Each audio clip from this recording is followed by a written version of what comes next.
All right, hear me okay? Great. Good evening, and welcome to the March 17th, 2026 City Council regular hybrid meeting. I am Mayor Dave Rosenbaum. Tonight's hybrid meeting is brought to you in person and by Zoom. We are also broadcasting live on the city's YouTube channel and on MITV channel 21. Welcome to all, and thank you for joining us today. Council members, please have your microphones turned on for the roll call. City Clerk, please call the roll. Thank you, Mr. Mayor. Councilmember Andral. Here. Councilmember Shea. Here. Councilmember Reynolds. Here. Councilmember Weicker. Here. Councilmember Weinberg. Here. Deputy Mayor Becker. Here. And Mayor Rosenbaum. Here. Thank you, Mr. Mayor. City Clerk, please note that Mayor Rosenbaum and Councilmembers Weicker and Andral have joined us via Zoom. Next, we have the Pledge of Allegiance. Council, if you have joined us in City Council chambers, please stand and face the flag. If you have joined us via Zoom, please mute and turn off your video to ensure that the U.S. flag is visible. Please join us and Deputy Mayor Becker in saying the Pledge of Allegiance. I pledge allegiance to the flag of the United States of America and to the republic for which it stands, one nation, under God, indivisible, with liberty and justice for all. Thank you. We now move to the approval of today's agenda. If there are no questions, may I have a motion to approve the agenda? So moved. Second. There's a motion by Councilmember Weinberg and second by Councilmember Reynolds. City Clerk, please call the roll. Thank you, Mr. Mayor. Councilmember Weicker. Aye. Councilmember Weinberg. Aye. Deputy Mayor Becker. Aye. Councilmember Shea. Aye. Mayor Rosenbaum. Aye. Councilmember Andral. Aye. And Councilmember Reynolds. Aye. Thank you, Mr. Mayor.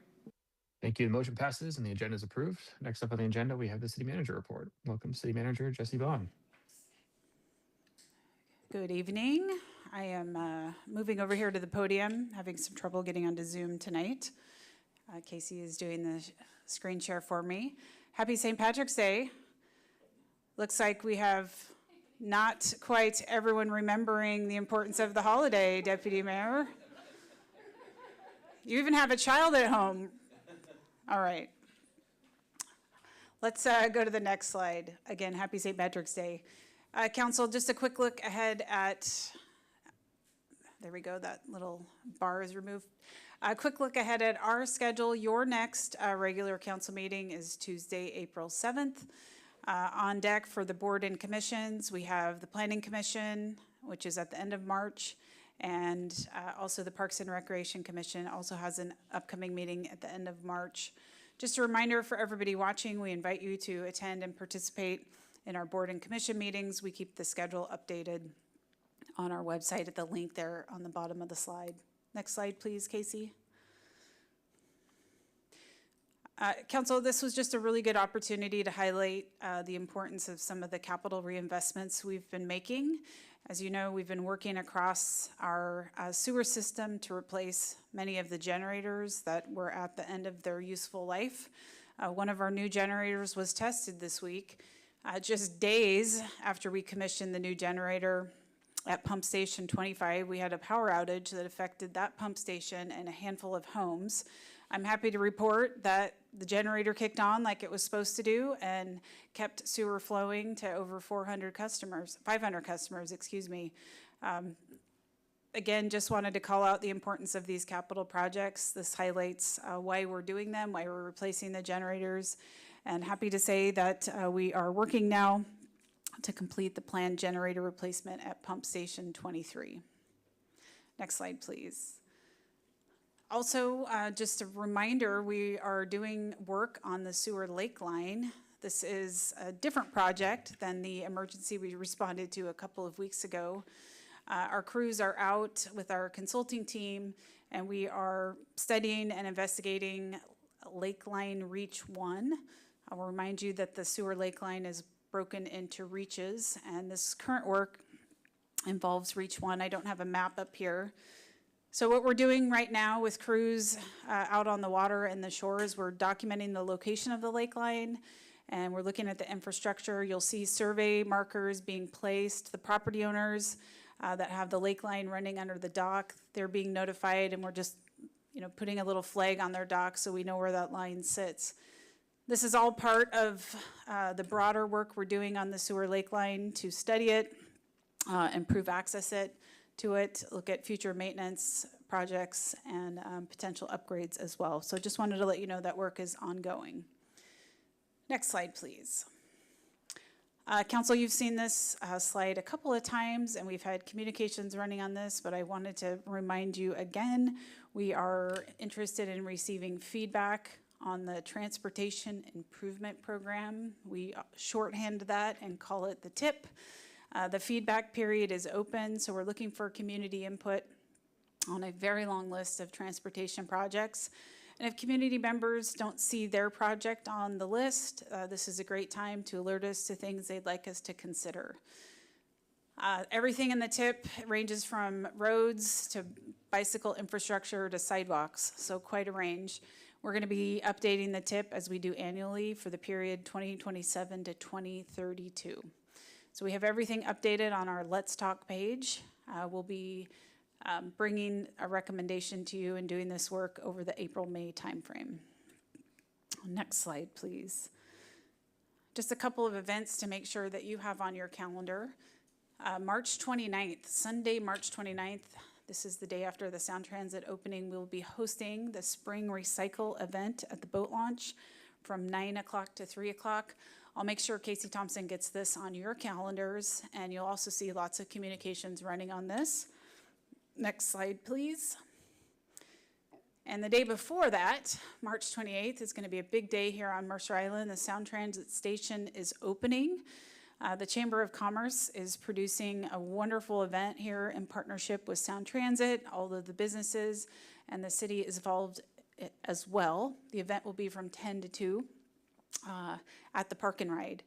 More information is going to start rolling out here about events, parking, etc. So we wanted to make sure everybody comes out for that important day. Many of you will also be going at 9 a.m. to Seattle for the official ribbon cutting, but we wanted to make sure you're aware that there is an event planned here on Mercer Island. And that is our very brief presentation tonight. Thank you, Mr. Mayor. Thank you. Next item of business is appearances. This is an opportunity for anyone to speak to the City Council on any item, except for items requiring a public hearing, any quasi-judicial matters, or campaign-related matters. City Clerk, is there anyone who has signed up for appearances that wishes to address the council? Yes, Mr. Mayor. Great, thank you. Tonight's agenda will include in-person public appearances and remote public appearances via Zoom. Individuals wishing to address the council may do so via Zoom or by telephone, provided they register with the City Clerk by 4 p.m. today. When it is your turn to speak, you'll be called by name. Remarks must be addressed to the council as a whole and not to any individual council or staff member. Any person making personal, impertinent, or slanderous remarks or becomes boisterous, threatening, or personally abusive while addressing the City Council may be requested to leave the meeting. Please speak audibly and state your name and city of residence for the record. There will be a timer on your screen. You have 3 minutes to speak. When your time is ended, your microphone and video will be turned off. I will thank you for your comments and move to the next speaker or item of business. Staff, please promote the first speaker. Thank you, Mr. Mayor. Our first speaker tonight is Fan Yuan. Hi. Good evening, council members and city staff. My name is Fan Yuan, and my family and I live in a neighborhood just west of Upper Luther Burbank, where the the bike trails were. Now it's designated in the Phase 2 up zone under the House Bill 1491's TOD requirements. I want to start with a small story. My husband and I have 2 daughters, a 5-year-old and a 7-year-old, and one of their greatest joy is something beautifully simple. They can walk down a couple of streets to visit their friends. No car needed, just 2 little girls skipping down the street to knock a neighbor's door. And for me, my joy is taking walks, bumping into neighbors, and stopping to chat. I'm a pretty chat person, if you know me. And that's exactly the point. These streets are where our community actually happens. I've been talking to many neighbors, and the sentiment is unanimous. This walkable, neighborly character is the charm of our community. Kids play in the streets. Seniors take their daily walks. We check in on each other.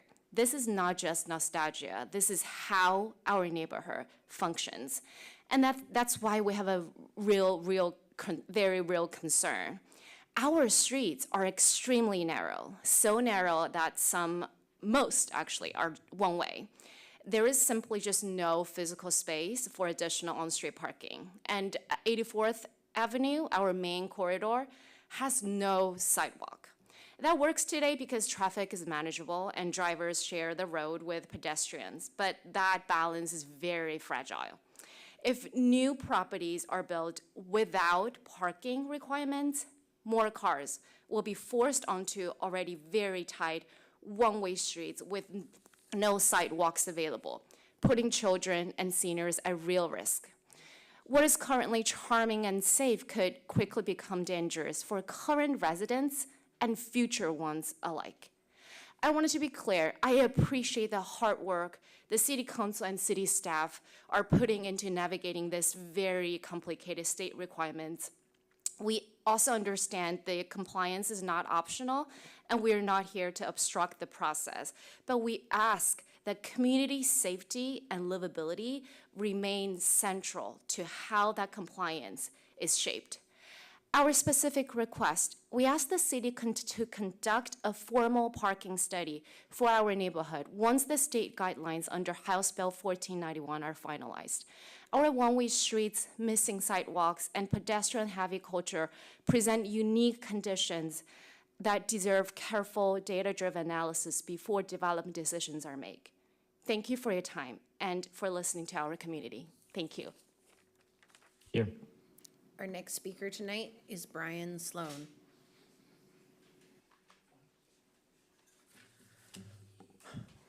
Hi, my name is Brian Sloan, and I also live in the neighborhood across from Upper Luther Burbank Park on Southeast 30th Place.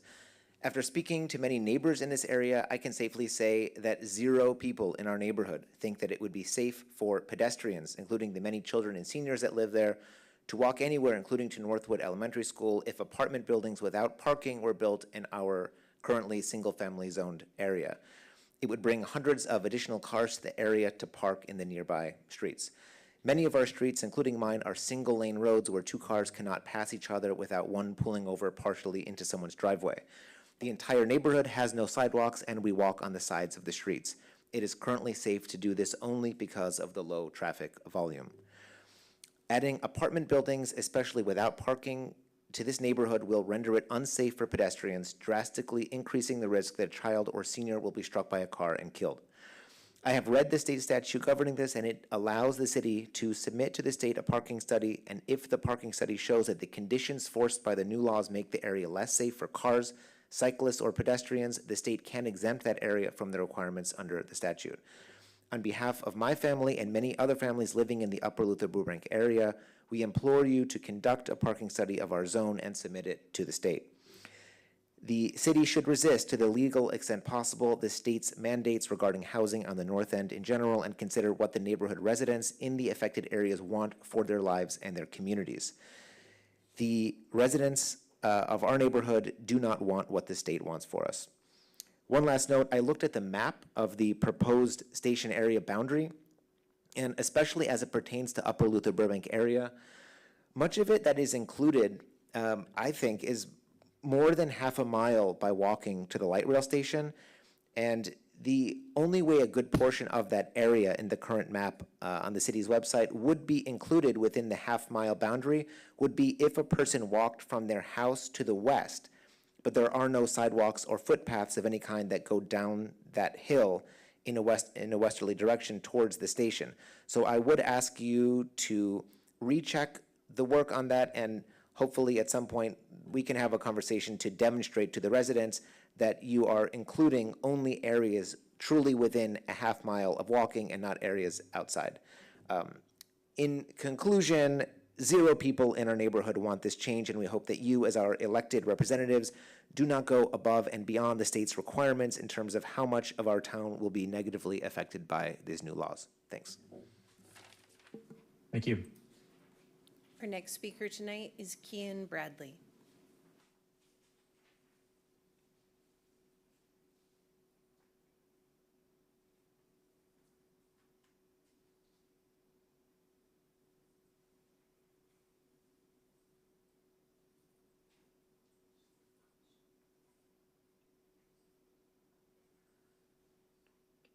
Hello, sorry, 1 minute.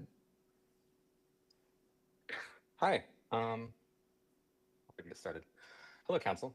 My name is Kean Bradley. I live here on Mercer Island. I sent this comment in as an email last Friday, but I'll go ahead and restate it here. So I'm a bit concerned, as you are, about our inability to comply with the 0 to 30% median income affordability range as part of the Growth Management Act appeal process. So the presentation that City Manager gave last week stated that the planned phase 1 and 2 zones, combined with the fee and lieu funds this would provide, would lead to the production of about 200 units in this 0 to 30% median area income range. This leaves the remaining gap of about 300 more units that we can't seem to build. City Manager Bond stated that it seems like an impossible task because market rate housing does not adequately facilitate the production of housing in this range. However, this argument seems predicated upon doing the bare minimum upzone around the light rail station as part of the TOD compliance that's happening around the same time. Seems the logical path is we'll need to do a larger scale upzone in order to comply with this requirement. The first place that comes to my mind is the high school, which is already facing declining enrollment and needs additional students as our population ages. The second is the South End Commercial Center, which would allow people to walk to the nearby grocery store and restaurants without relying on a car. My concern is that by pushing this off and just seeing what happens when we don't comply and meet this requirement, is that we will lose control over how we want to handle it. It's better if we do it the way that we think makes sense, instead of having our hand forced by a broader state mandate or the financial penalties the state levies on us as a result of not complying. So to conclude, please direct the city staff to consider what a broader upzone would do for us, or we're going to fail at the GMA compliance hearing in September and end up facing financial penalties as a result. Thank you. Our next speaker tonight is Addie Smith.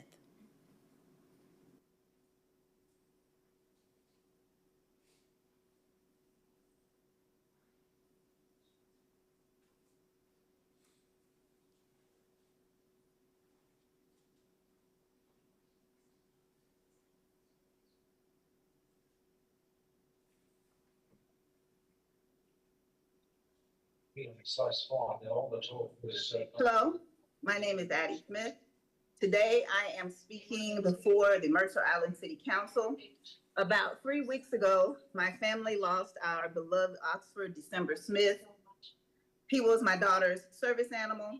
He was 16 and a half years old. When my daughter would walk her service dog Ox on Mercer Island, some of the racists who attacked us would stalk her and follow her, and sometimes the both of us on those walks. Because she's half Asian and her father is Korean, these white racists would ask her what kind of nigger she was. Many of these city council members received emails from me expressing my fear and concern that the ringleader of the hate group was recruiting people to hurt us. On one of the numerous occasions that I went to the police department demanding police file a police report, I received a business card from Chad Schumacher, who was a sergeant at the time. Here's that card. As I stated previously, it's been 7 years. The city of Mercer Island has slandered and defamed my name. They've sent countless employers false bench warrants and charges against me, charges that were stemmed from me defending myself in one of many hate crime attacks. This attack, however, was different because this white female convicted felon had a gun. For months, I also tried to get judges Marcus Naylor, Susan Mahoney, and Virginia Amato to grant an order of protection. Judge Amato told me that hitting me and calling me a nigger was not assault. This is the same judge who was reprimanded for telling a defendant that he would be raped in prison. Susan Mahoney was reprimanded for referring to Black people as niggers on a Zoom call. And Marcus Naylor told me that these attacks were, quote, part and parcel of the job, end quote. There's a reason the city of Mercer Island wants to continue to suppress these hate crimes and to continue to use these fake charges. They are to discredit me and prevent the city of Mercer Island and the state of Washington from accountability. But just like the Epstein files, everything done in the dark eventually comes to light. Eventually is a day. There's also video of me defending myself. If you look on the floor of that video, you'll see papers all over it. Those papers were protection order requests that I was on my way back to court to file to protect me. I didn't make it to court that day because I was the one Mercer Island police decided to arrest. It is fine to attack me, but Mercer Island Police, prosecutor, and city council have sent a message loud and clear. Black people will not defend themselves in hate crime attacks. We will be arrested. I also told you about the judge who allowed the public defender to withdraw from the case because she was denied additional funds to represent me. They are adamant about suppressing these hate crimes, and I am never gonna stop speaking out about what happened to me and my child. Thank you. Thank you. Our next speaker is Adam Regib.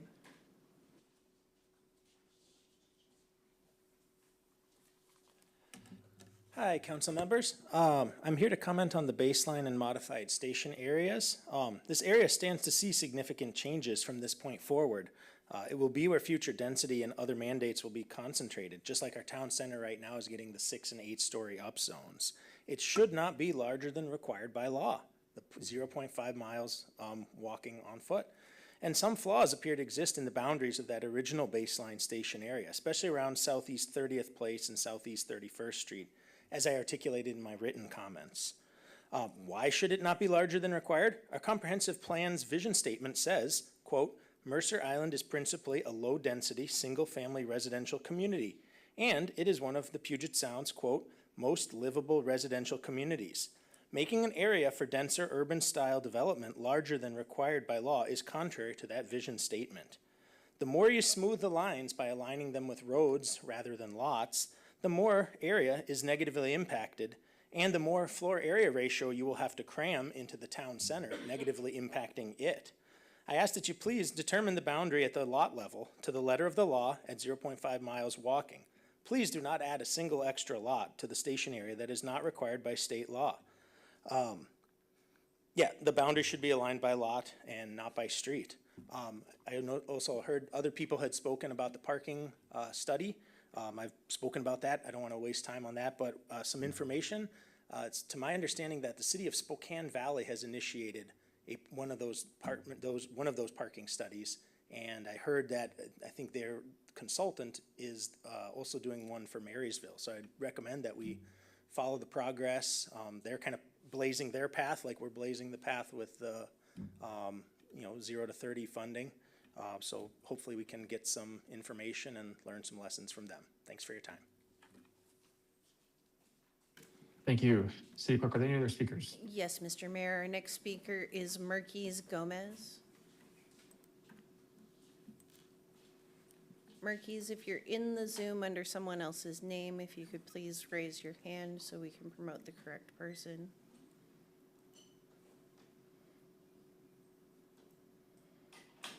Mr. Mayor, I don't see Merkis. I'll move to the next person if that's okay. Yes, Dan. Our next speaker would be Isa Bunsman.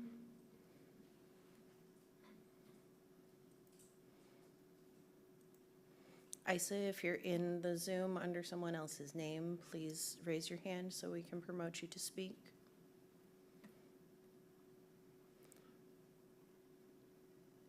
Mr. Mayor, I also do not see Isa in attendance, and I have no further people signed up to speak. Okay, thank you. We'll now move on to the next item of business, the approval of the consent agenda. City Clerk, please put the consent agenda on the screen.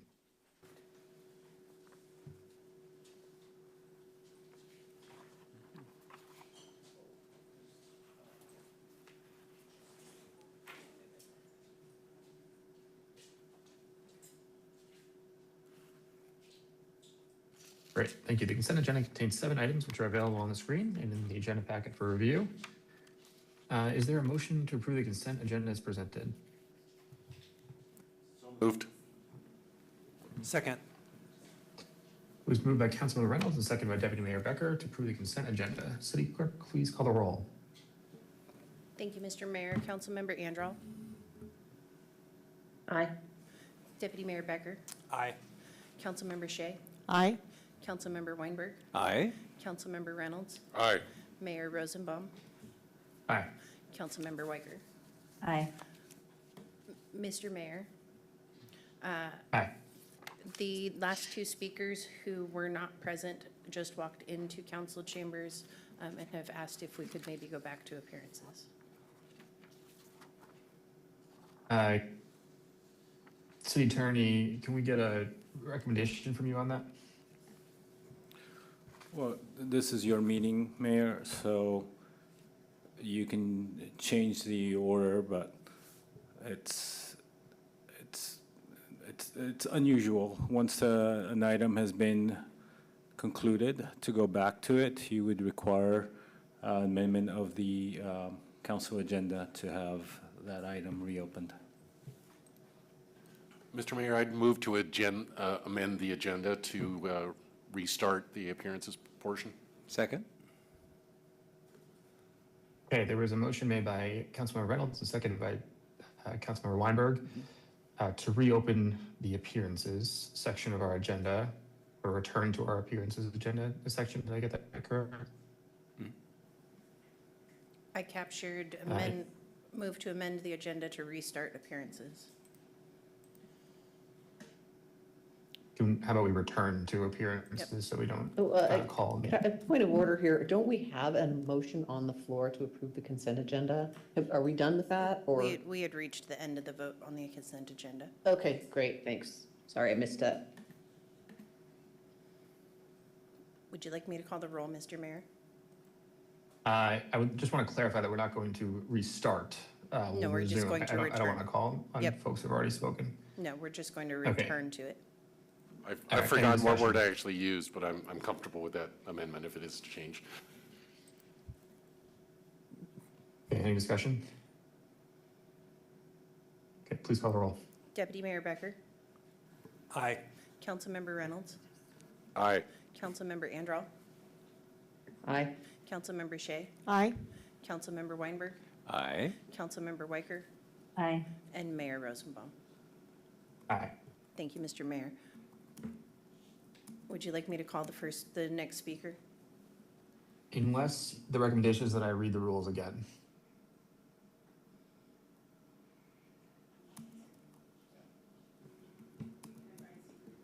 Yes, it would be good to read the opening of appearances again.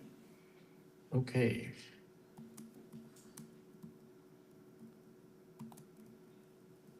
Tonight's agenda will include in-person public appearances and remote public appearances via Zoom. Please, individuals wishing to address the council may do so in person or by Zoom, by telephone, provided they register with the city clerk by 4 p.m. today. When it is your turn to speak, will be called by name. Remarks must be addressed to the city council as a whole and not to individual council or staff members. Any person making personal, impertinent, or slanderous remarks or becomes boisterous, threatening, or personally abusive while addressing the city council may be requested to leave the meeting. Please speak audibly and state your name and city of residence for the record.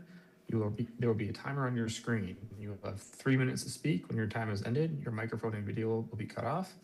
I will thank you for your comments and move to the next speaker item of business. Staff, please promote the next speaker. Our next speaker tonight is Marquise Gomez. Good evening, and thank you so very much for making the time to allow me to speak this evening. It was a little bit hard getting here on time. I had to pick up my kid as well. My name is Marquise Gomez, and I'm a resident of Mercer Island. I spoke before the City Council on January 6th of 2026 to express my concerns regarding the November 21st, 2025 design review decision for the Herzl Synagogue. And my concerns are primarily on the record for that meeting. To restate them very succinctly, the hearing examiner, who's an attorney by trade and not an arborist or a geotech engineer, assigned himself as a city arborist and granted the applicant's request, despite materials in the file from an arborist and a geotech engineer regarding the land and the harm to the soils of removing those trees. And it was really impactful to me because this is a critical area and it's an erosion zone. And to have somebody that is not skilled and doesn't have the background to make that decision despite the city's rules, protocols, regulations, and all of that was really difficult to see. And it appears that the work is starting now. We were driving home and saw that their fence is going up, which would mean the work is taking place during an erosion or during the wet season. I did speak to some council members, so thank you for taking the time to meet with me. And what I learned is that there's no person who's overseeing to make sure that the city's rules and regulations regarding critical areas and erosion zones are really being applied appropriately to these decisions. It's left up to the hearing examiner. And I just wanted to restate my concerns in the record. I'm sorry to see this happening and to know that what's going to be built here is a pre-K to 8th grade school for children that potentially is putting their lives at risks. So I'm just hoping that my comments will be available to those families who in the future may be impacted by the unstable soils and a school being built on those grounds. Thank you again for the time to speak. Thank you. Our next speaker is Isa Bunsman.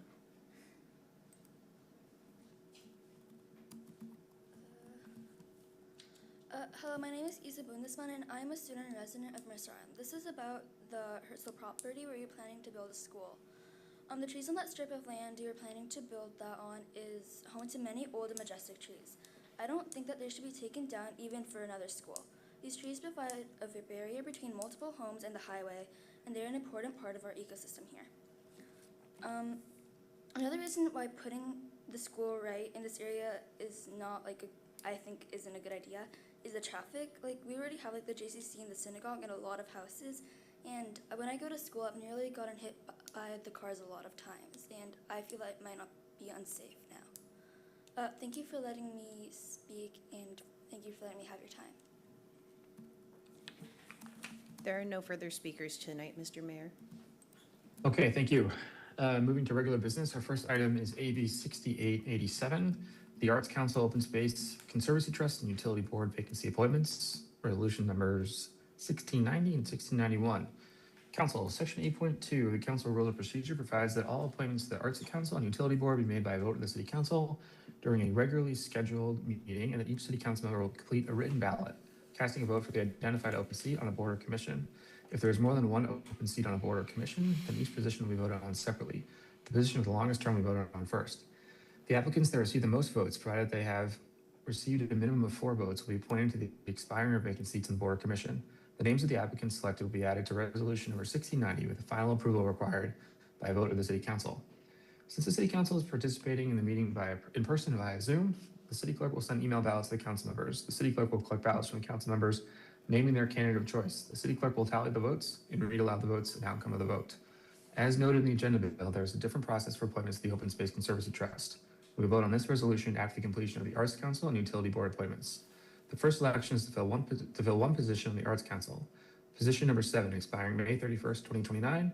City Clerk, please distribute the ballots to the City Council. Thank you, Mr. Mayor. The ballot has been sent.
Still waiting to receive Mayor Rosenbaum's ballot.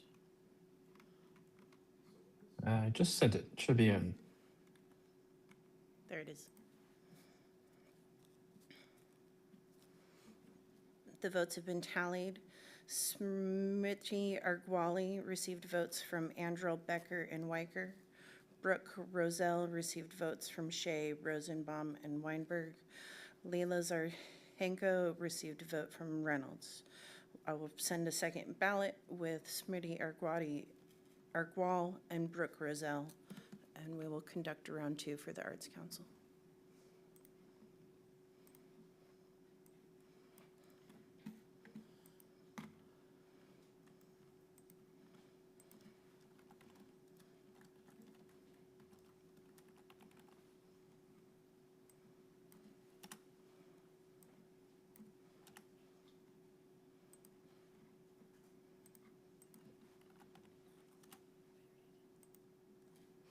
Mr. Mayor, the ballots have been sent.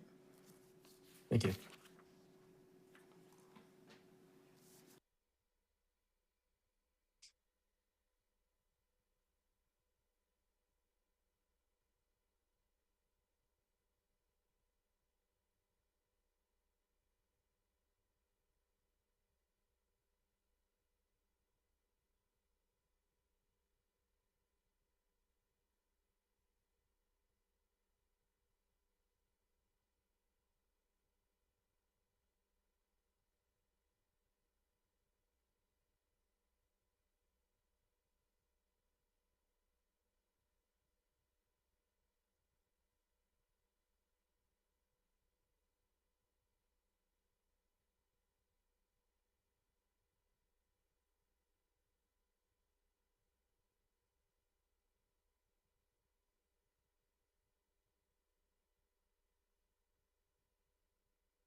Mr. Mayor, the votes have been tallied. Smriti Argawal received votes from Andral, Becker, Reynolds, and Weicker. Brooke Roselle received votes from Shea, Rosenbaum, and Weinberg. Smriti Argawal is appointed to position number 7 on the Arts Council. Congratulations. The next election is to fill one position on the Utility Board. Position number 2 expiring May 31st, 2028. City Clerk, please distribute the ballots to the City Council. Mr. Mayor, the ballot has been sent. Thank you.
Thank you, Mr. Mayor. The ballots have been tallied.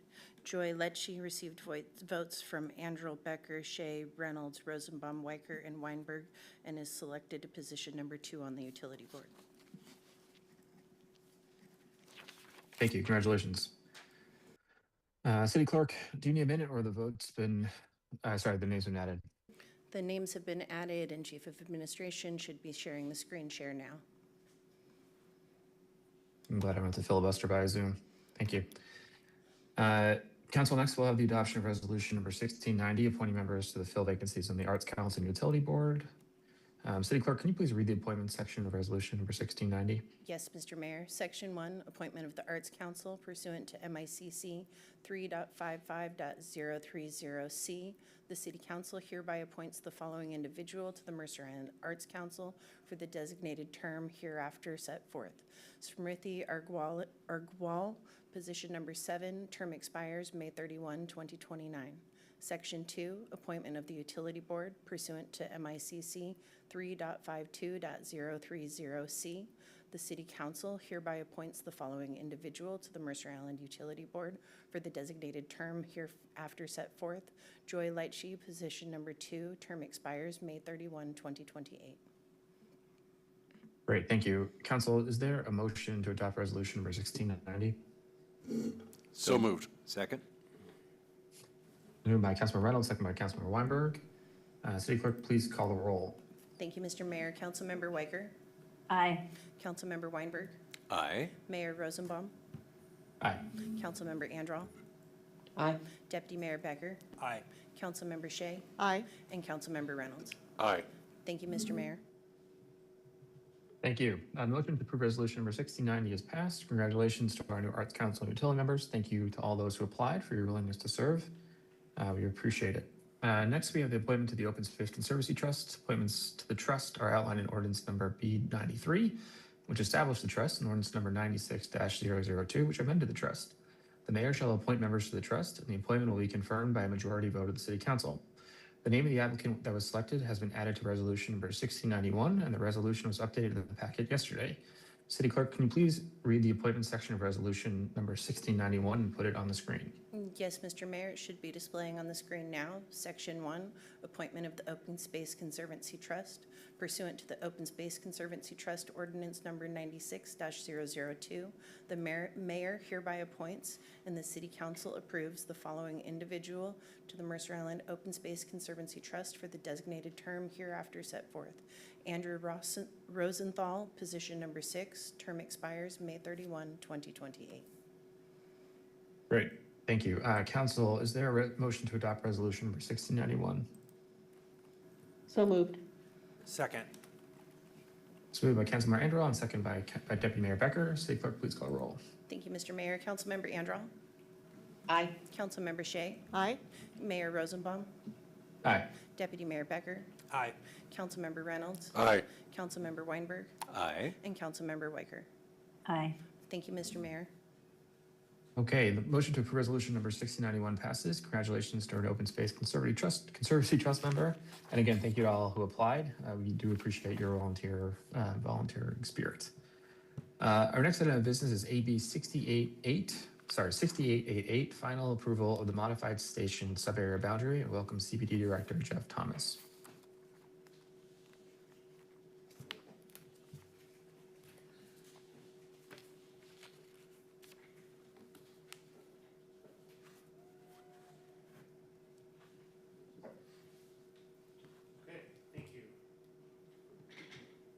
Good evening, Council.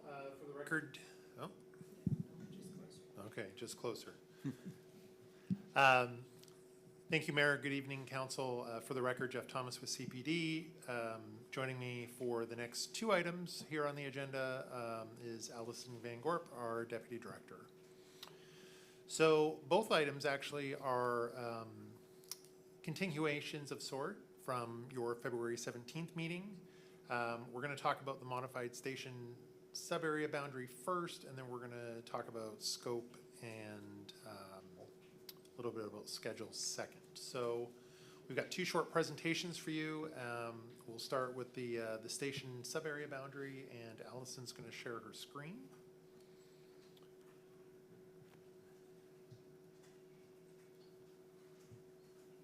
There we go. Okay, perfect. Go ahead. So for the boundary discussion here this evening, we're going to do a quick review of some background information, and then we'll get to talking about the boundary and talking about the public feedback that we received since February 17th through Friday of last week, March 13th.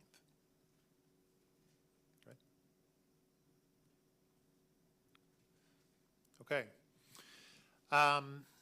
This is all information you've seen before. The next 3 or 4 slides here, but we'll move through it here expeditiously. The Mercer Island Comp Plan in 2024 was adopted on November 19th of that year, and it was subsequently appealed to the Growth Management Hearings Board in early February of 25. We went through the process on August 1st. We had a hearing actually with the Growth Management Hearings Board at the end of June. And then on August 1st, the Growth Board issued a decision and an order to the city. The order found that the city must make changes to its comp plan to comply on 4 issues. And we have until July 31st of this year to do so. Good. Here are the 4 issues.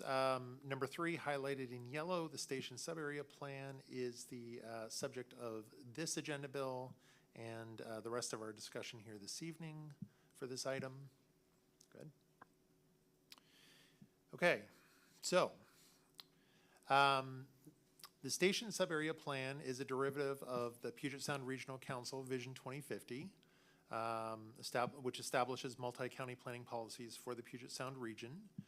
For fixed transit stations like light rail, jurisdictions are required to adopt a sub-area plan, which is what issue 3 in the Growth Board order is. State law defines the transit station area as all lots fully or partially within 1/2 mile walking distance, again, from a fixed light rail station entrance. And cities, once Commerce issues some guidance and establishes the formal process, can adopt or can have approved a modified station area from Commerce and subsequently adopt it. So what you see here on the right is the actual 1/2 mile walk distance that was analyzed and calculated by the city. So it has some nice zigs and zags to it, and really is just that true 1/2 mile walking distance from the entrances to the light rail station. Next slide. Go ahead.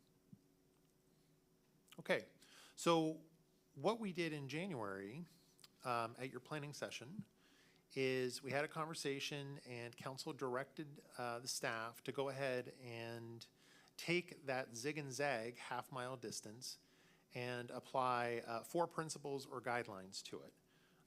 Those 4 guidelines are on the screen here. The first one was to exclude city parks, open space, and the I-90 corridor. The second one was to exclude any non-contiguous areas. The third was to align the remaining station area boundary with city streets. And to the extent that the city streets do not make a logical boundary, the 4th guideline was to follow existing zoning boundaries.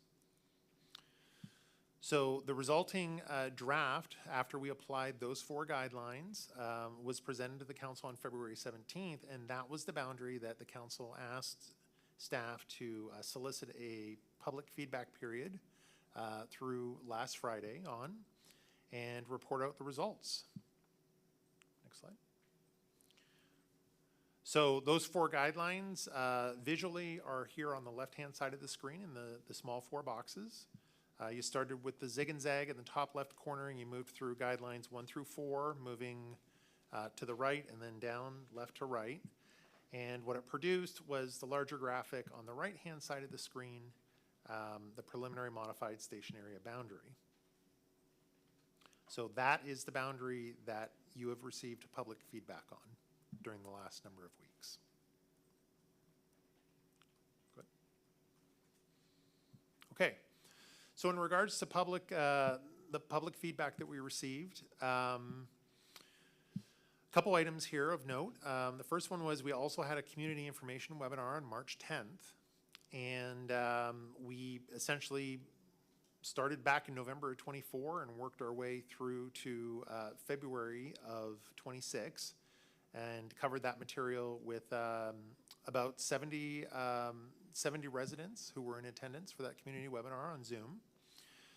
During the webinar, we had 34 questions and comments received. And I believe we have published at this point. I think it has not been posted yet, but it will be. We're just about ready.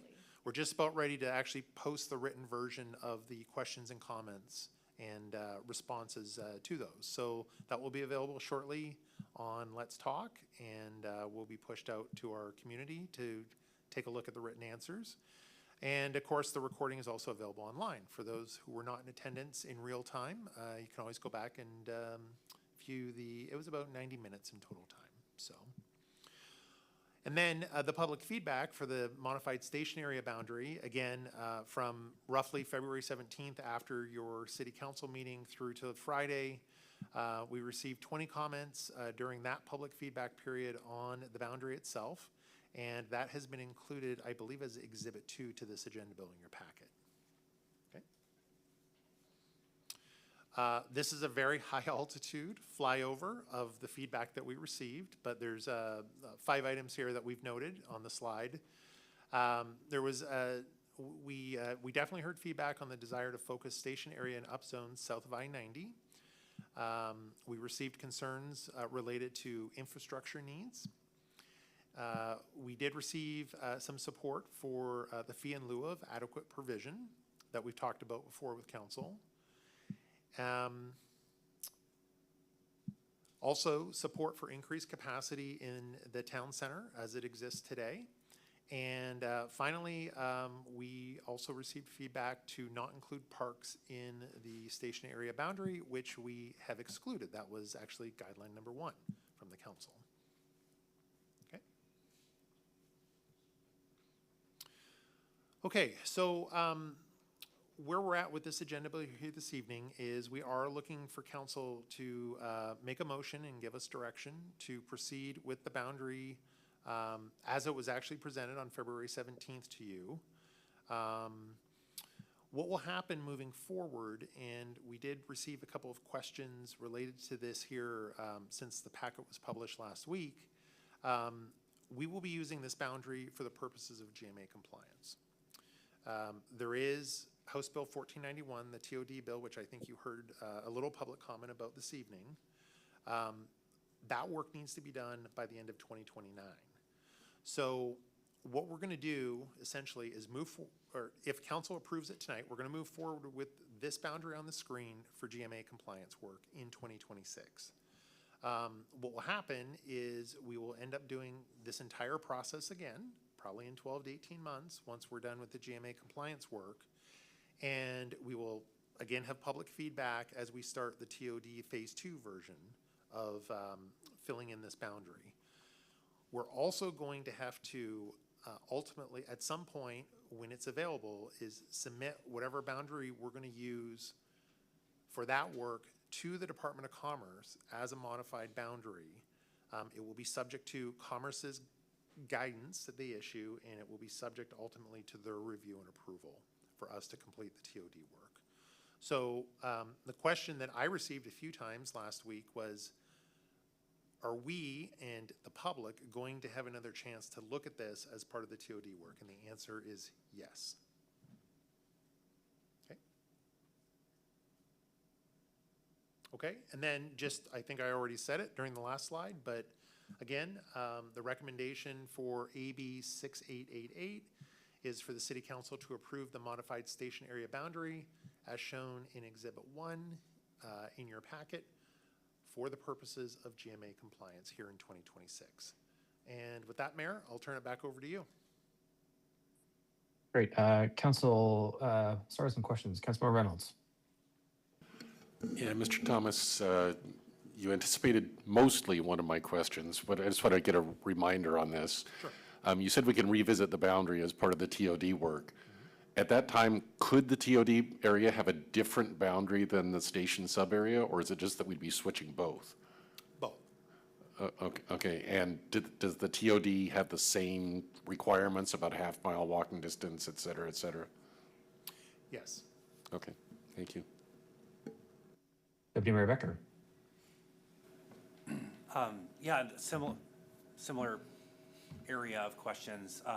As I've been hearing from residents about their concerns about the TOD bill, they're seeing the line that we have now. I'm just wondering if you could clarify what the practical effect is for people in the phase 2 line now before the TOD bill passes. Outside of the phase 1 area where we're being upzoned, people are saying, like, what does that mean if you're in the meantime and before we complete the TOD work?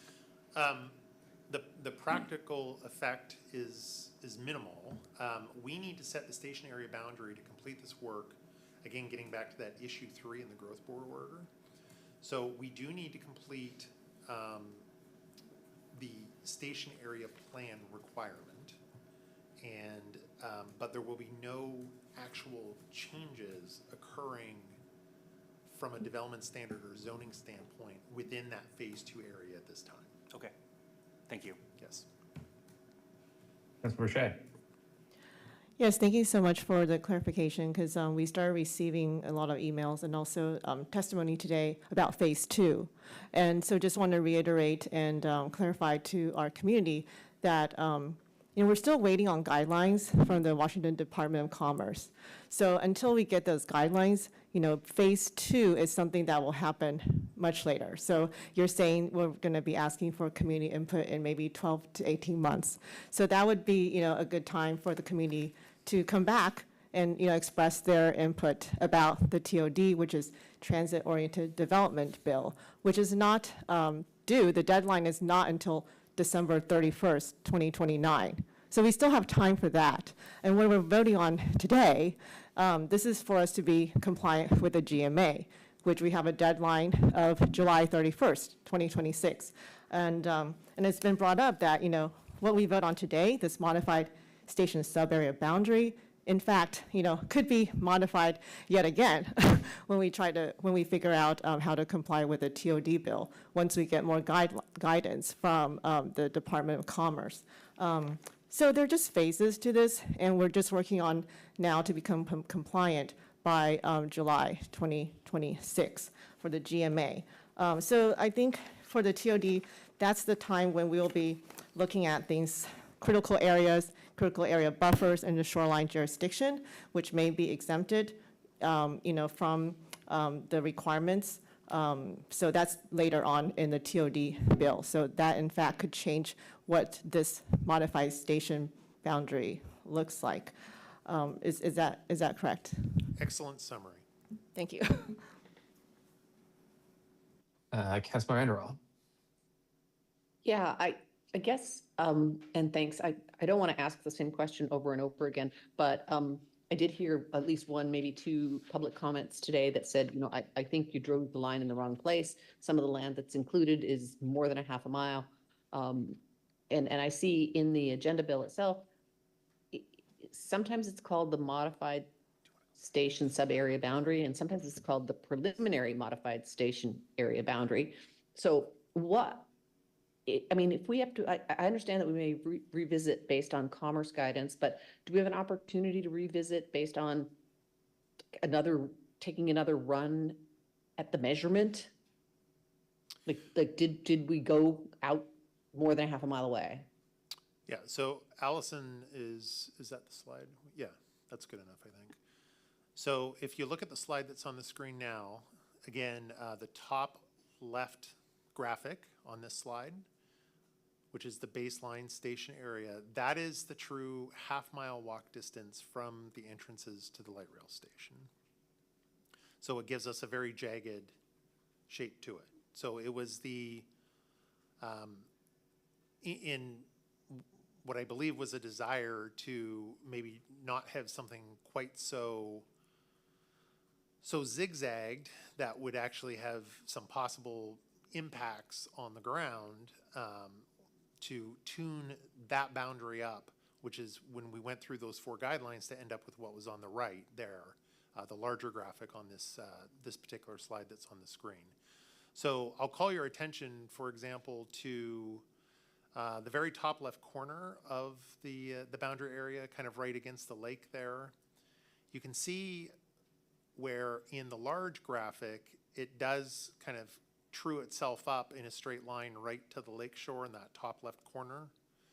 But then when you look at the zigzag version of it, it's slightly less, it kind of jets up along the lake and then kind of down there again. So that was, I think, the most obvious example of where we trued the boundary up a little bit, where it's just slightly outside that half-mile walk area. It's really the pleasure of the council. If you would like to look at the product here on the right-hand side of the screen and make adjustments to it, we can certainly do that. We need to know, the purpose of this is to know what we're working with here moving forward so the work can continue. Okay, and when would that happen? Tonight? That could certainly happen tonight, yes. Well, and I mean, are we obligated to have a certain number of acres in this area? We are obligated to have all parcels that are wholly or partly within that half-mile true walk distance from the entrances to the light rail station. So that is that small graphic in the top left corner of the slide, the zig and zag version. Every parcel that is in or that line, that boundary line, zigzag line touches, those parcels need to be in whatever version of the boundary we're going to use.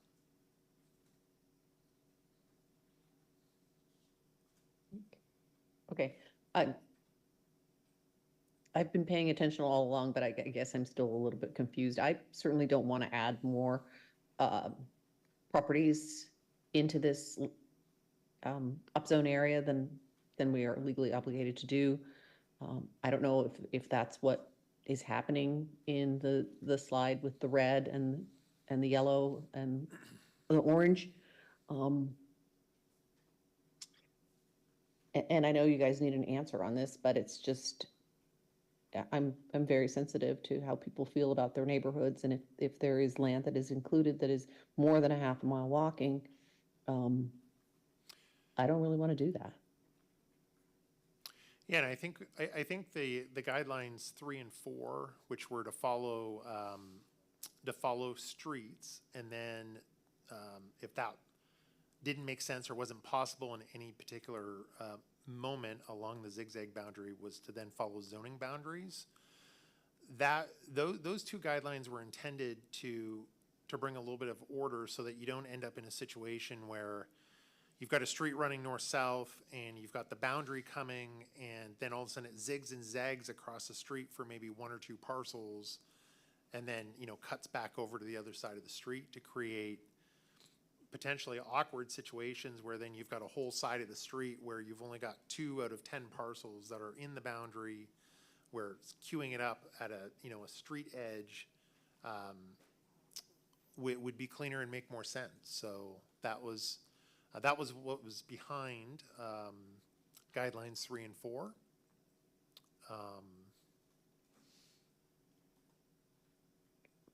Okay, yeah, I did not understand that guidelines 3 and 4 would actually involve or would result in the addition of properties that are further away than the half mile.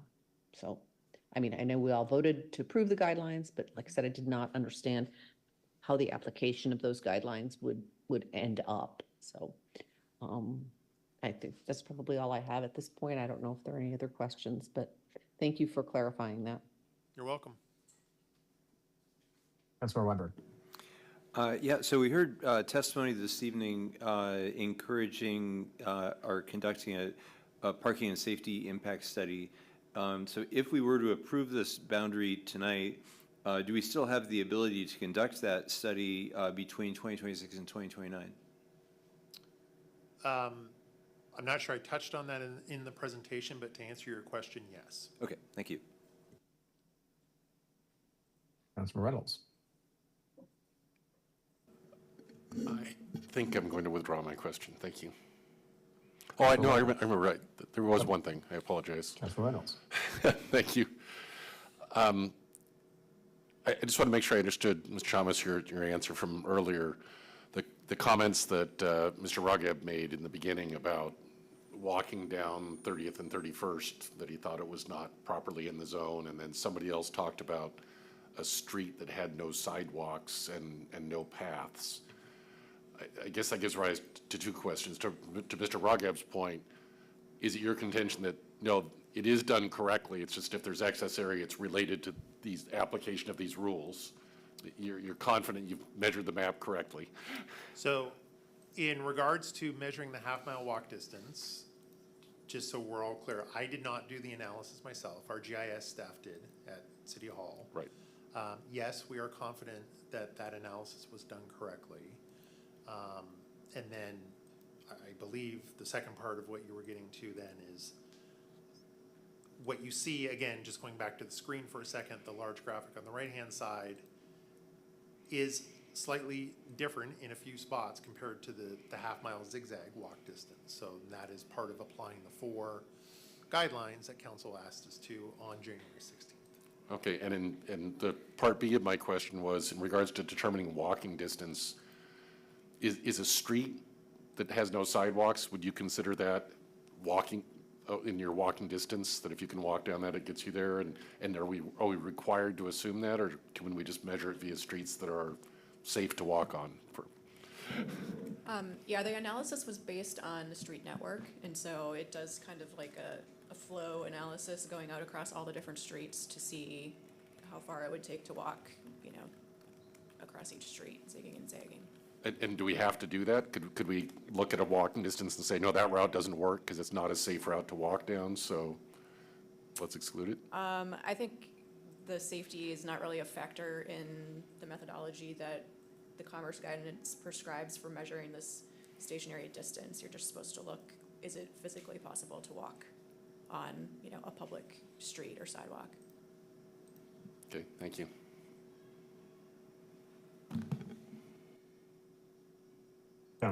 Senior Gabon. Yeah, I just want to go back to Councilmember Andrew's question and make sure we're kind of following up on that. So I heard, and maybe a couple of you have made this comment tonight too, that you're uncomfortable that the station area boundary in some areas is beyond a half mile. Jeff, practically speaking, we need the station area set so that we can move forward with the rest of our planning work. So, and the way I think about this is we took some things out and then we added some things in to make up for that. What is the implication tonight if the council asks us to relook at this? What steps do the staff need to take? What direction do we need from the council if that's the preference? And tell me a little bit about the cascade effect of the other work that's in the pipeline. Well, if the council would like to just use the zigzag half-mile true walk distance, I mean, that is certainly an option for the council.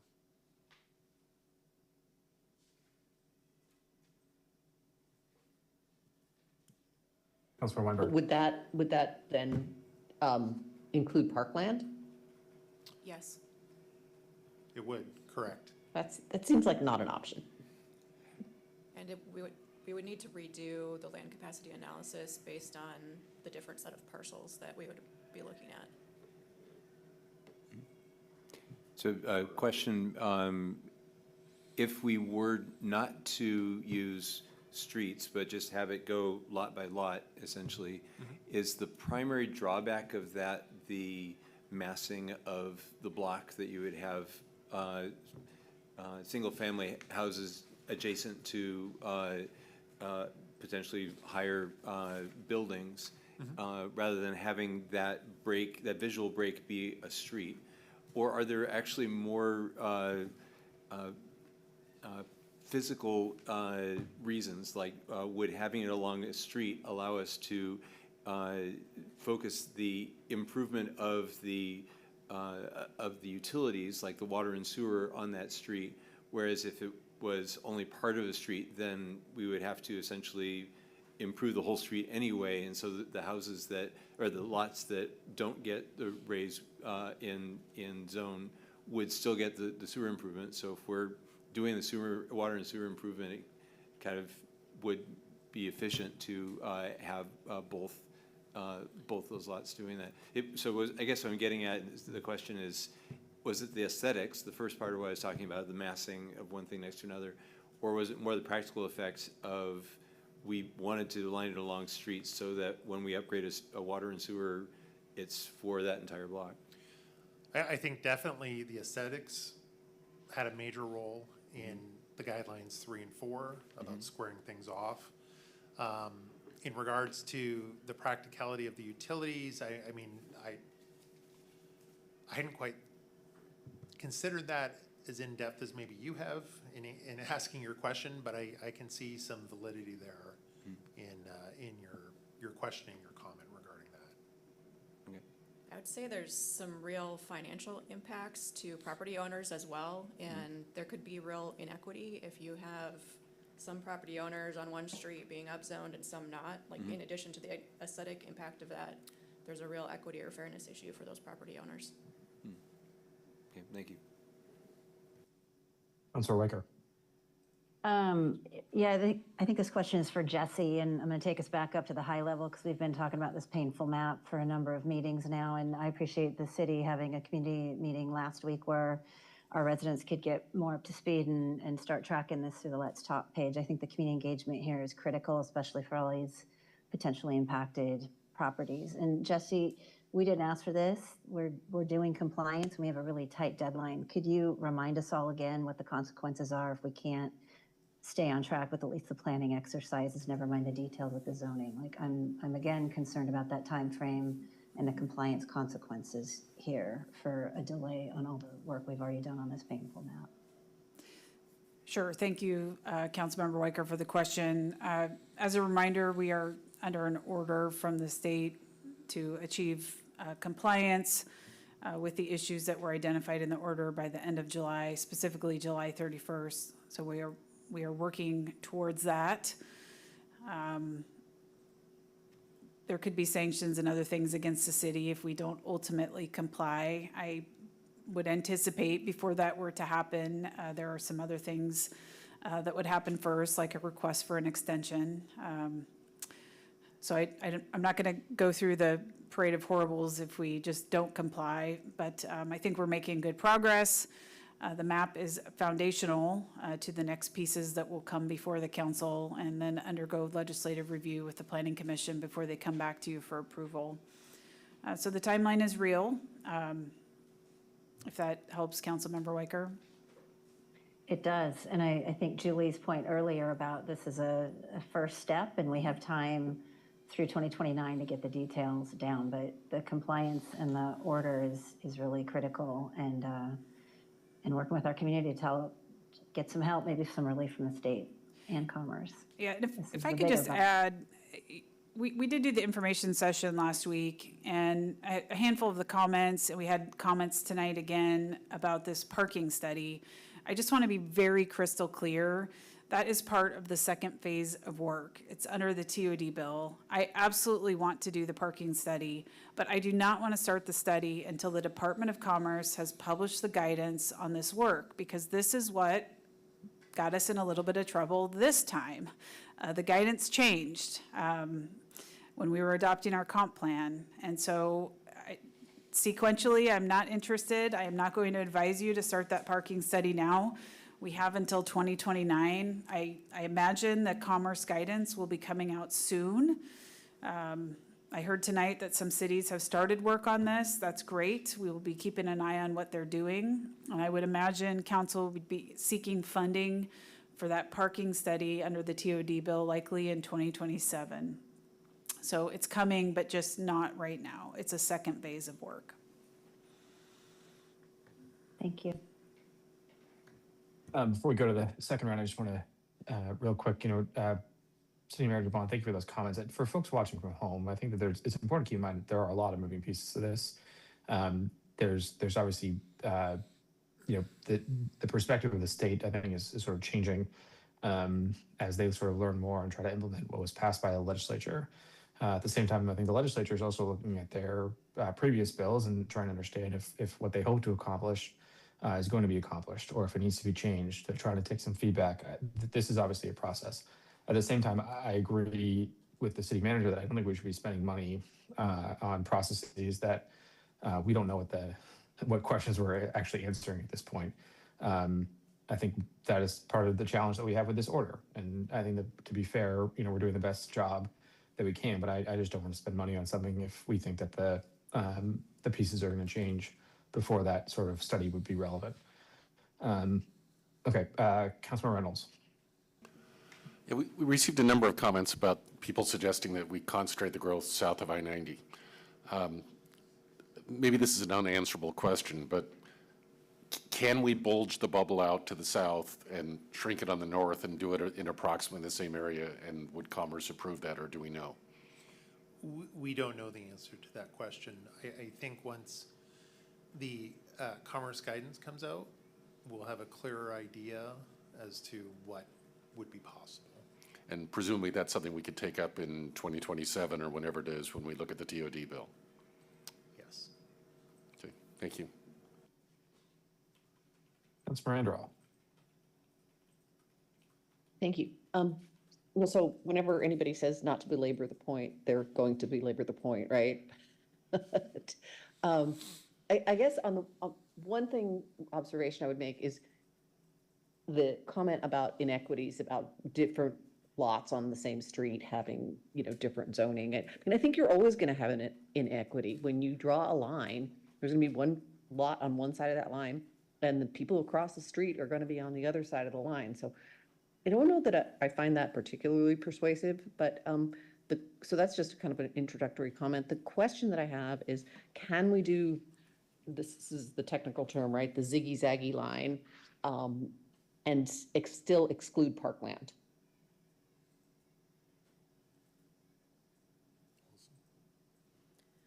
I mean, I think it's possible. It would be changing those guidelines and the procedures we went through to modify it.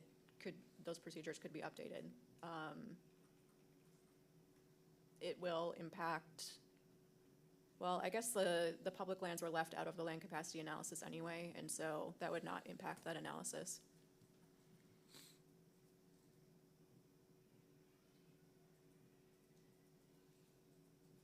Would it have any unintended consequences or negative effects? That, I mean, I don't want to be kind of trying to, refuel this plane in midair, but kind of thinking when we voted on the, guidelines about how to create the sub-area boundary, we didn't know what it was going to look like when it came out. And now that I kind of have a better understanding of what it looks like, I'm kind of having second thoughts. So, I mean, I don't want to negatively impact the timeline, and I don't want to negatively impact our compliance. Those are two critical things for me, but I'm also trying to be responsive to what I'm hearing from the community and what we're seeing on the maps. City Manager Vaughn.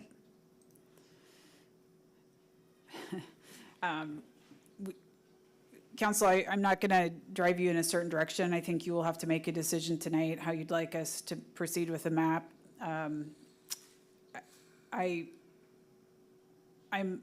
hesitant about just adopting the ziggy-zaggy line because it is a nonsensical line. It literally cuts through parcels, and it was put in front of you to illustrate literally a half-mile walk. So I think that would be a dangerous map to adopt because it's going to cut across all sorts of properties, and there's going to be unintended consequences there. To answer that question, Councilmember Anderl. The other thing I just want to acknowledge is that we went out to the public and asked for feedback on the map. And so if we're going to change it, because of that feedback, that's fine, but the zigzaggy map is actually, it's a different footprint. And so that was not the map that was tested and presented to the community. Council, if more work is needed on the map, I just need to acknowledge that it is going to move back the work plan and the deliverables. I can follow up with you on what that impact would be, but I just want to be transparent that it will add additional time. I think the staff will have to spend some time post-meeting after we see direction from you, understanding if we need to redo some part of the land capacity analysis as well.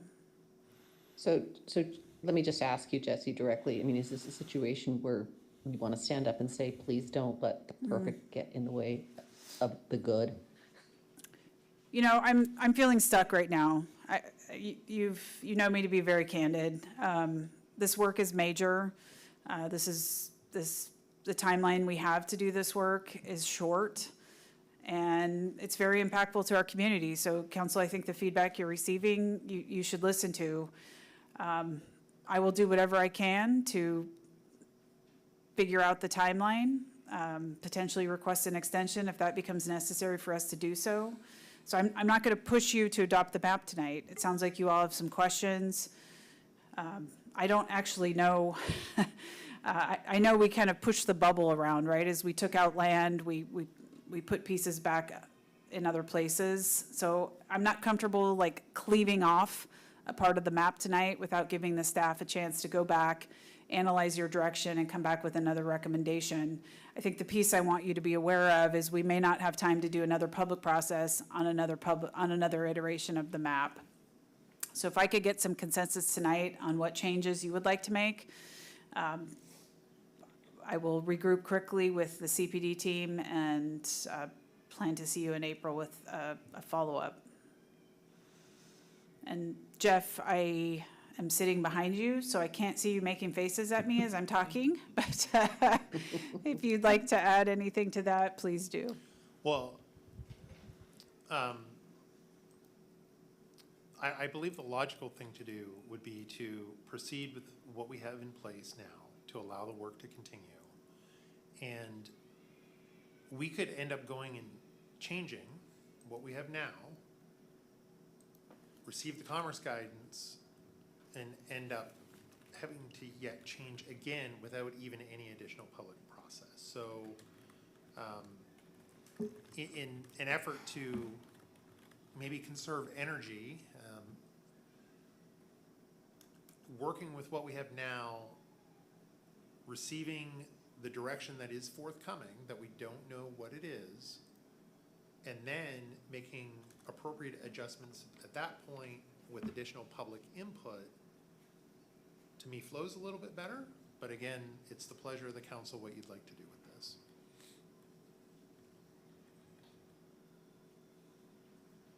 Councilmember Boucher. Yes, so I just want to kind of reiterate what I said when I was saying my summary, is that even though today is the final approval of the modified station subarea boundary, but we have a second shot at this when we're dealing with the TOD bill, right? And we have more time for that, because that's not due until December 31st, 2029. And that is also another time for community input and also modification to the station area designation after consultation and approval by the Washington Department of Commerce, who are still yet to give us further guidelines. So I feel like, today's, what we're trying to accomplish here is to comply with the GMA deadline that's coming very fast, July 31st, 2026. But, I really do, listen, I heard the community input tonight, and I think there's a chance later when we're dealing with the TOD bill with a much later deadline to come back to those input and adjust, our station area designation. Can you just, is that correct? And can you just kind of talk a little bit more about it? So that is correct, what you just said. I'm not sure I could really offer anything more than your summary. It's an excellent summary of the situation. Hey, Deputy Mayor Becker. Yeah, my comments are similar to what Councilmember Shea said. I share concerns about the lines that others have already expressed.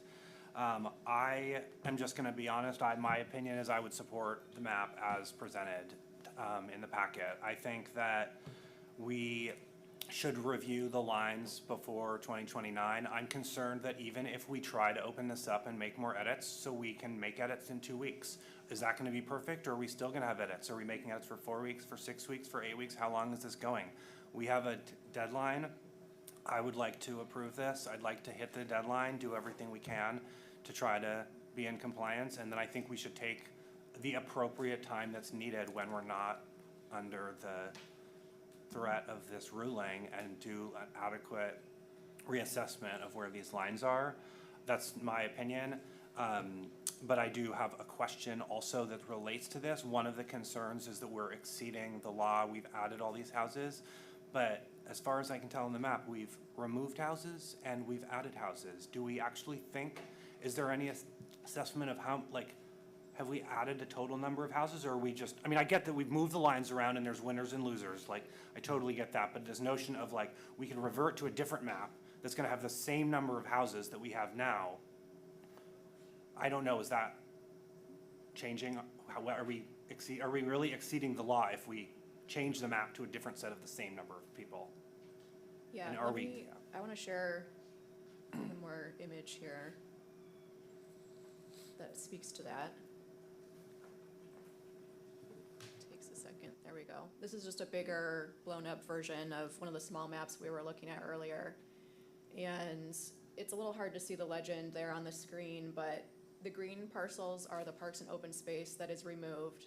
The yellow parcels, there's a big chunk on the right side there, they're removed. Orange is parcels that are removed, and then the brown or maroon color are the parcels that are added. So it is absolutely a case where some things are removed and some things are added back in. And in rough area acreage, those areas that are removed and the areas that are added are roughly the same.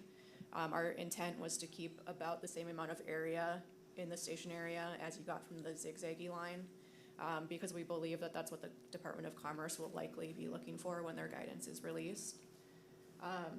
I can imagine that if we were to revert to that zigzaggy line, you know, some of the people we heard from tonight and through the comments, you know, perhaps they're ones affected by some of the addition areas on this map, but if we were to revert, then some of those people that had previously been removed would be back in, and perhaps they would be upset. Okay, yeah, and thank you. And to be clear, I do think that we should look at the lines over the longer period of time. But thank you for that clarification. Okay, Councilmember Wecker. I'll just say this is still a difficult, challenging, upsetting situation that we've been working on now for many months and many weeks, and I'm sorry for our community that's catching up, and I think last week's meeting was a fast lesson in the challenges of the work that this city and our staff have been doing. And I move to approve the modified stationary boundary as shown in Exhibit 1 for the purposes of GMA compliance. Second. Okay, there was a motion made by Councilmember Weicker and second by Councilmember Reynolds. I also want to recognize that Councilmember Weinberg had his hand up. No, I was going to make the same motion. Go ahead. Okay, is there further discussion? Okay, I do have another question that I will offer as a discussion point, which is, Jeff, when we get just to clarify, when we get the commerce guidance here, it is your intention to come back to the council, present that guidance, I'm assuming, and then talk to us about any implications that might have for the maps, correct? That is correct, yes. Okay, so for anyone watching at home, we are going to revisit this once we get the guidance from Commerce and understand what changes we might need to make. Any further discussion? Please call the roll. Thank you, Mr. Mayor. Councilmember Shea. Aye. Councilmember Andral. Aye. Councilmember Weicker. Aye. Mayor Rosenbaum. Aye. Councilmember Weinberg. Aye. Councilmember Reynolds. Aye. And Deputy Mayor Becker. Aye. Thank you, Mr. Mayor. Okay, motion passes. Thank you. Our next item of business is AB 6894, update on the Growth Management Hearings Board Order, the GMA Compliance Work Plan. Welcome back, CBD Director Jeff Thomas. Okay, thank you, Mayor. We're going to make this a short presentation. We only have a few slides to show you. Go to 3. Allison's just firing up the share screen here. There we are. So AB 6894 has a lot of information in it.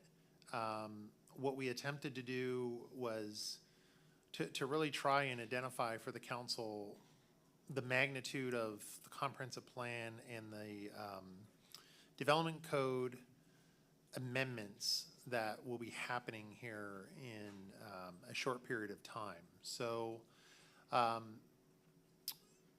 what we've done here on this slide is summarize for the viewers at home tonight.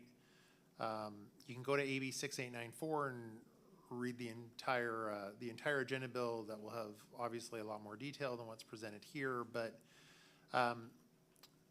in the comprehensive plan, there are, as we know it today, there are going to be 6 of 8 or 9? 9.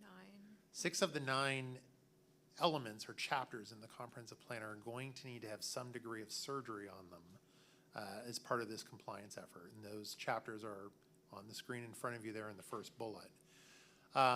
There's going to be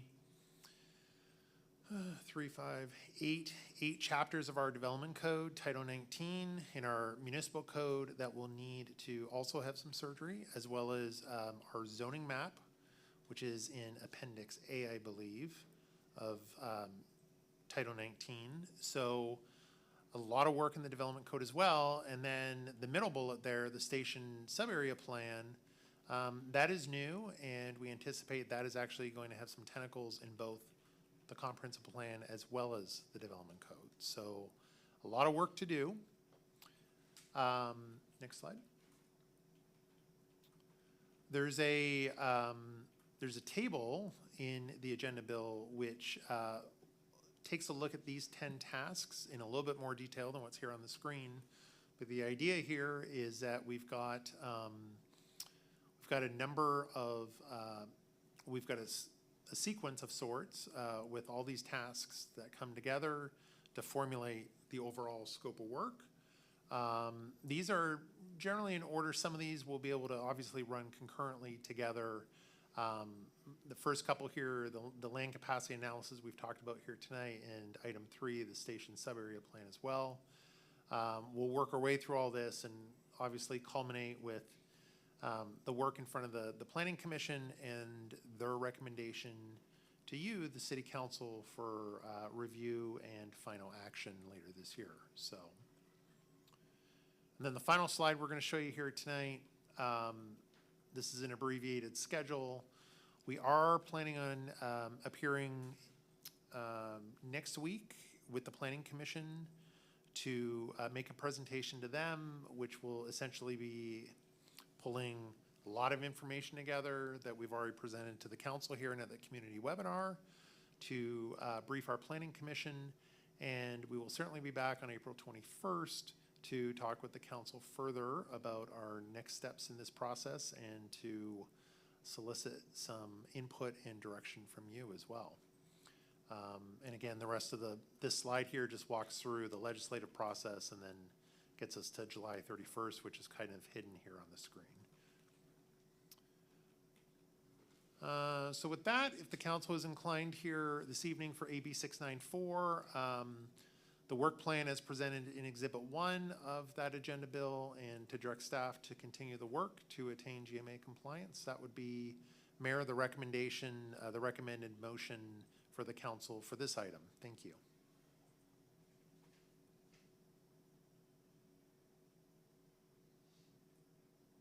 And I'll turn it back over to you. Great, thank you. There's obviously a lot there, and I would encourage folks who are looking for more information to refer to the AB that was in the packet. There's a lot more about the steps in the process here. Councilmember Anderall. Yeah, for once I don't have any questions. Thank you. That was a very good presentation and a good summary in the agenda bill. I'm ready to make a motion whenever people are ready, but I'm not trying to cut off any discussion. I see Councilmember Reynolds has a hand up, so let's go to him and then I'll turn to you for a motion. Councilmember Reynolds. My hand was raised to make the motion, but I will defer to my esteemed colleague and I will second it in advance. Councilmember Anderall. Okay, can we get the motion back up on the screen?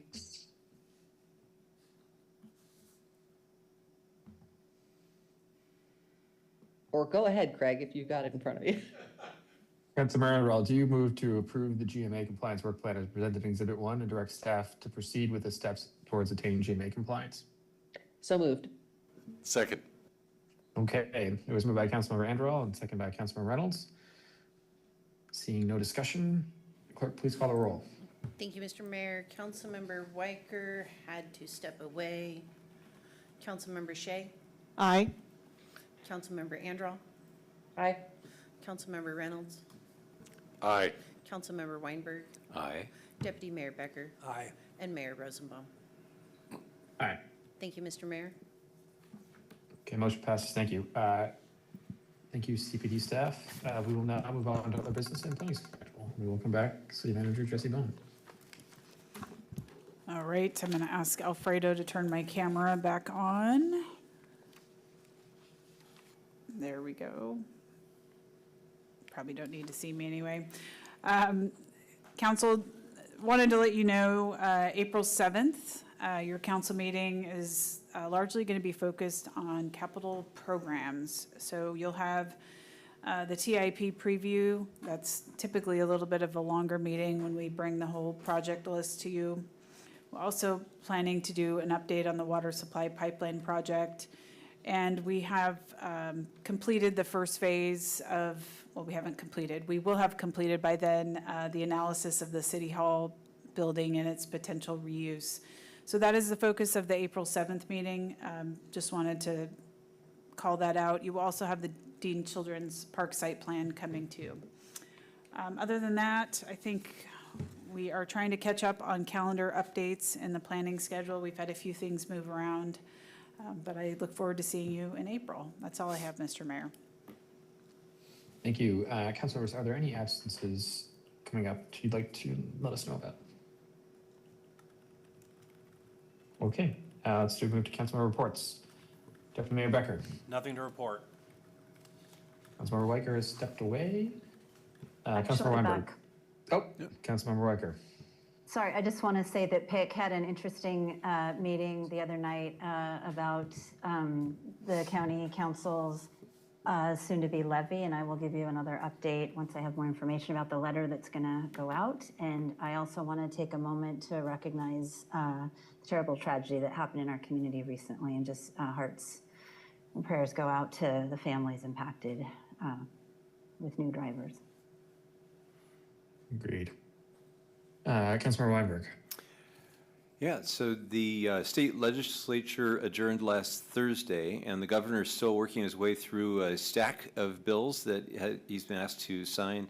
And at present, it would appear that the bills headed for his signature that most impact Mercer Islanders include Senate Bill 6346, which is an attempt to make our tax system less regressive, and the bill establishes a tax on annual incomes over $1 million starting in 2028, while exempting from sales tax all grooming and hygiene products for everyone, and exempting diapers and also over-the-counter drugs. It also reduces some aspects of the B&O taxes. The bill expands the working families tax credit, and 5% of the revenues collected are set aside for the Fair Start for Kids account. The law will likely be challenged both in court and initiative, so there's still a lot of ball game left on that one.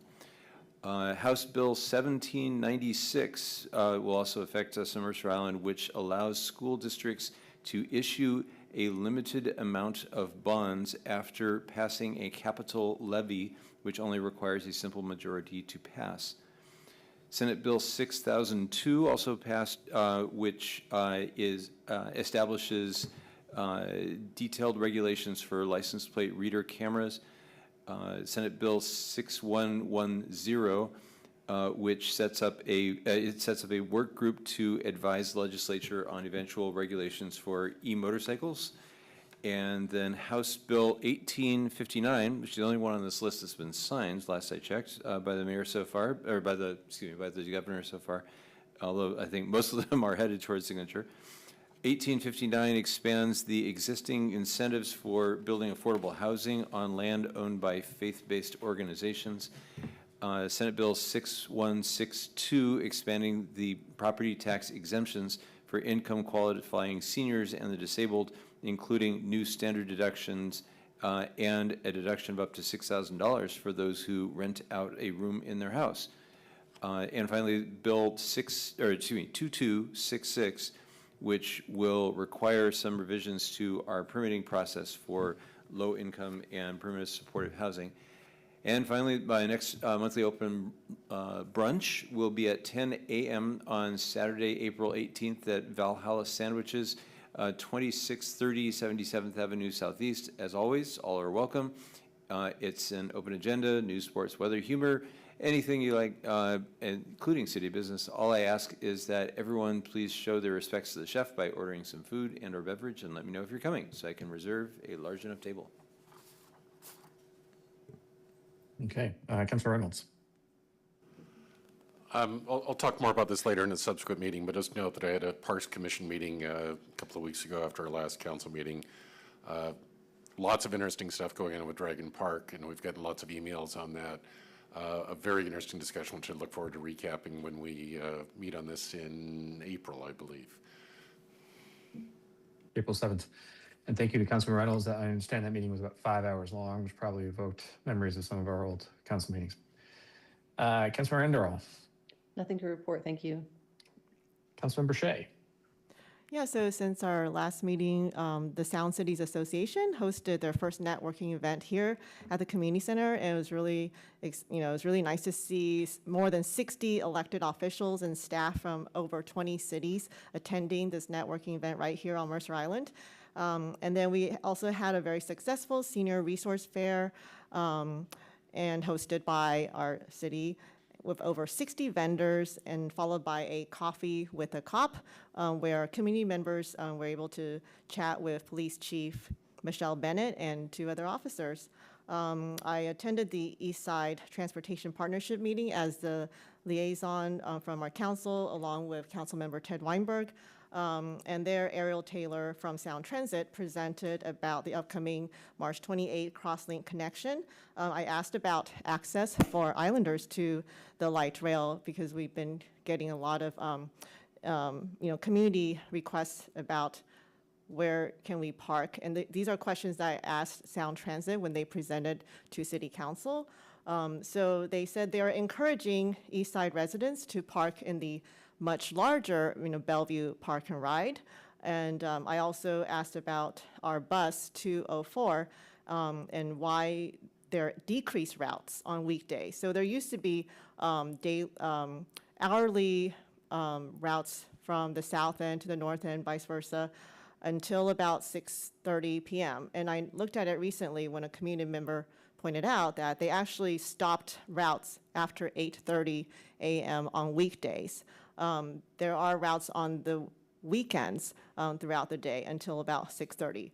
And I mentioned this at the East Side Transportation Partnership meeting, and King County Metro said that they will look into it and get back to me. So I'm just looking forward to hopefully seeing a resolution for that.